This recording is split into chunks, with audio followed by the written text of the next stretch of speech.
In this video you will learn how a high-pressure vessel is stopped from exploding. Imagine a vessel holding high-pressure hazardous hydrocarbons.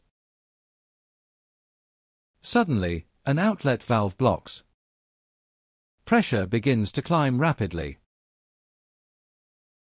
This is where the pressure safety valve, PSV, steps in.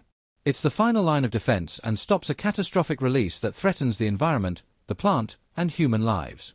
The PSV reacts to the pressure increase and pops up. This provides a path for the high-pressure gas to leave the overpressurizing vessel. The gas leaves the PSV outlet and would commonly be flared off or contained in a dump vessel. How does a PSV function and what are the steps to depressurization? As the vessel pressure begins to rise, the safety valve remains fully closed. When the pressure approaches the set pressure, the valve may begin to leak slightly. This region is known as simmering. The valve disc lifts very slightly, but the valve is not yet relieving at full capacity. Once the pressure reaches the set pressure, the safety valve rapidly snaps open. This sudden opening is called pop action.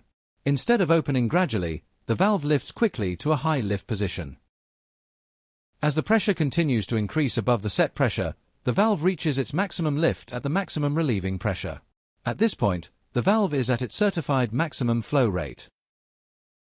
When the vessel pressure starts to decrease, the valve does not close immediately at the set pressure.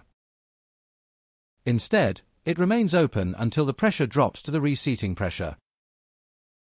The difference between the set pressure and the reseating pressure is known as blowdown. This prevents the valve from rapidly opening and closing, which could cause instability or chatter.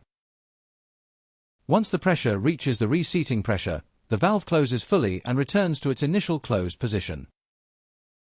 However, a PSV is only effective if it's designed correctly. If the engineering is inaccurate, you encounter one of the most destructive phenomena in pressure relief called chattering.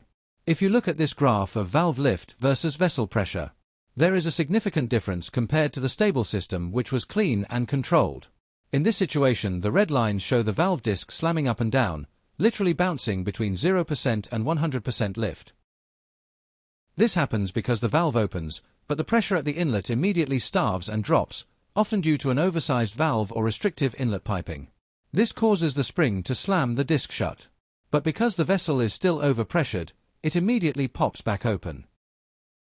This rapid-fire cycling, essentially hammering the metal disc against the seat hundreds of times a minute, can shake entire piping systems apart and destroy the valve seal, leading to a catastrophic failure. This graph demonstrates the importance of PSV selection and sizing to avoid this kind of instability.